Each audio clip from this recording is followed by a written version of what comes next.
Happy full moon in Leo, my loves. I hope today is going well for you. The moon will actually be full tomorrow.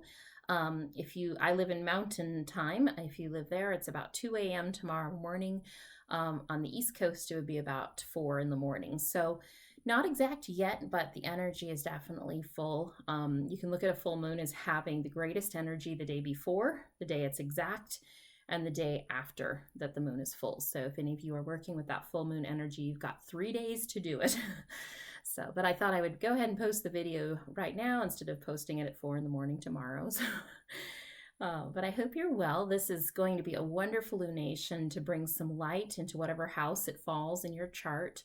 And it's just a really bright moon to kind of help us to express ourselves, to express our truth, to really be our authentic selves, since the moon is in Leo. So it's a good energy.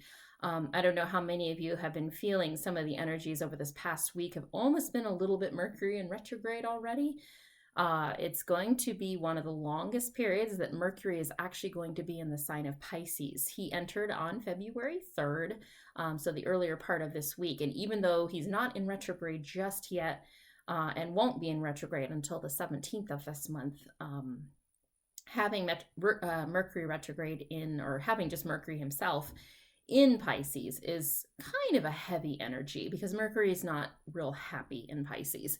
Pisces is kind of a sign of watery ocean depths, and Mercury does not feel at home there, as he kind of is a more fast-moving energy, and that can kind of slug and slow things down. So if you've been already feeling some of those retrograde effects, just work with the time, work with the flow. I always feel like retrogrades get a pretty bad rap, but what's really cool about a retrograde is it allows you to do anything with an RE on it. So it's a good time to reflect, to relax, to rejuvenate. Anything with a re on it, reevaluate. It's a time to move slower and just look at your life, look at the different pieces of your life and decide what things could maybe use some changes, or where you just need to step back a little bit. Like, I feel for some of you that rest is going to be really important. That is an RE word too. Just allowing yourself to rest before your body tells you you have to. It's kind of interesting because we'll oftentimes have this energy this time of year, Mercury in Pisces. Not always, but yeah, it's just a time where, some of us can be prone to illness and whatnot, but I think sometimes that's the body saying, you need to rest, let me rest. So allow your body, if it's calling for rest, to do that before, something like that happens. So just staying in tune with your body, staying in tune with your circumstances. And if something feels like you're working really hard to make it happen, back off on it. That's okay. And for those of you who are going through more difficult things, I'm going to draw some cards for the collective today, but also just to encourage you that this time is helping you to be with situations that will help you grow, that will help you learn what you need, that's essential on your path. I can think of a couple friends I have that are dealing with difficult family situations where a relative perhaps has been very ill, or even has, a pretty serious illness. So in those situations, just staying present, staying in tune with yourself, taking such good care of yourself right now, being very gentle with yourself and not pushing yourself where you don't need to. So those are kind of the energies I'm feeling for this next bit of moon cycle. And of course, after the moon is full, she will then start to wane. And that's a perfect time, especially with this retrograde energy coming in on the 17th, to just allow yourself to rest and to pull back as much as you can. And obviously we live in modern times, and you have to go to work and you have to push through sometimes. But in the places where you can pull back or say no to an extra commitment, or another should, you can say no to a should, find those places in your life where you can do that, and it'll really help. So I'm going to want to draw some cards for you all. I think I'll just kind of do a collective reading, but if one card in particular really feels like it stands out for you, go with that. If you're kind of feeling all the cards, this sort of thing, like I do this on my page as well, as like letting you all draw a card, or a set of cards, and it can really actually help with your intuition, because you're allowing yourself to really feel into what card is calling me, or what message feels like, oh, That makes sense. A lot of times we think intuition is some off in the distance thing, but if you feel through it, it's just whatever's resonating for you or whatever gets you excited or whatever feels true in your heart. So we get excited about the things we hear when they resonate with our intuition. So I'm going to use the Dreamkeeper's Tarot today. This is a deck by Liz Huston. I'll put the link in the notes below. But this is a beautiful deck, and I've really come to love it. At first, I wasn't very sure about it, but it just has such an intuitive feel. Like the images are very different and they're very surreal in some ways, but they also just speak so clearly to what's going on. So the first card we have is the Queen of Cups. And you can see this image, this woman is standing there, but instead of a head, she has a moon. So it feels like the Queen of Cups is such a watery, intuitive energy, and it's perfect for this season of Mercury and Pisces. And soon the sun will go into Pisces as well at the end of this month. But just the message of staying really in tune with feeling through things and staying in tune with your intuition. I know this week, I really try to run my life by my intuition and by the signs rather than going with logic or what feels like I have to do next. And my son, I have to take him to several therapies, like actually 2 therapies a day we do right now to help him. And for those of you who've watched my previous videos, you know he has special needs. So we have a lot of commitments that we have to do, doctor's appointments, therapies. And I woke up Thursday morning and I just felt I was not supposed to take him to his PT therapy. And I was kind of laughing because I'm like, what excuse do I give without lying that we can't come? It's like, I'm not feeling like we should come. That doesn't work so well.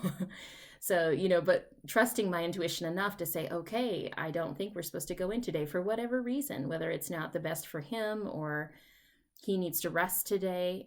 So I gave a lighthearted excuse to the people up front, just saying we were too tired to come in, which probably sounded terrible, but I knew I needed to trust my intuition and follow that. So I think being open to those things in our lives, whether, they seem logical or not, that we follow through and trusting our intuitive nudges over the next couple of weeks.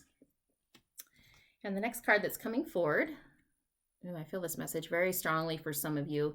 There's a feeling of almost things that have been in place through generations in your family, and not only a healing of those past generational things. So some of you may actually be interacting with some of the older relatives in your life right now, and those older relatives may be giving you wisdom that you wouldn't necessarily have been in touch with without that. And again, I'm thinking of a few friends I have that are interacting right now with aging or ill relatives. But it feels like there's this family energy coming through, and where you might not listen or you might feel closed off in an area, if you can crack open your heart a little bit as they talk to you or as they interact with you, and find what wisdom comes forth for you in that. We talk so often about ancestral healing, but when you think about it, we also have ancestral blessings, right? There can be things that are generations old that do hamper us, that hold us back, that are blocks. But there are also generational things that are gifts. You think about your intuition, if your grandma perhaps would look at signs and tell you, little secrets of like, oh, I think that's telling you to do that. Or if you had a grandfather way back who was extremely good with finances and money, those gifts also come to you. So I'm feeling like there's some sort of generational blessing coming through. So not only that, but also just being open to messages that might come through as you interact with family members this month. And I've got my own family gathering the end of this month, so I think this will be a message for me as well. And the final card we have today is the Page of Pentacles. I love this card because it's a feeling of, the Page of Pentacles is a powerful page. It's almost like she has brought through the connection of so many things to manifest what, and we hear manifest all the time. It's such a buzzword in our community. But you think about manifest as basically the things you've wished for, the things you've intended, the things you've hoped for, the places where you've worked hard to get to. It's kind of coming to those places and finally, I've achieved my dream, or I've achieved a piece of my dream. So I'm feeling in this that for some of you, there's going to be a real breakthrough this month. There's going to be something where you've worked hard or something where you've struggled, and there's going to be this light and this breakthrough and this feeling of clarity that you've been really needing. So trust that whatever situation it is, since it is coming up with pentacles, I do feel like it'll be more around a physical situation like your work, or your business. If you're an entrepreneur, there'll be something with a breakthrough with that. But if it is where you work, there will also be something just kind of crystallizing and distilling and kind of giving you some hope that what you've been doing has not been in vain. And this may very well be in your personal life too, because I know I'm working toward a lot of things in my personal life. So it's not just about the work I do, it's also about my personal life and what I hope to achieve.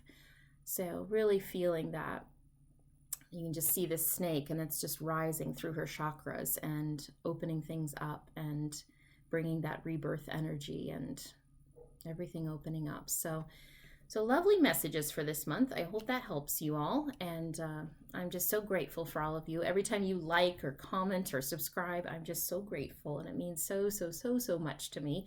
I hope these energies help. I'm going to link to my webpage below if you want to purchase a reading with me.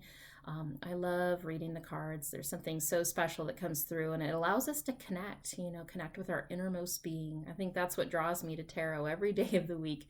It's that soul connection. It's that connection to our soul that we find and we can access. It's just a beautiful journey. So much love, so many blessings. Thank you so much for watching.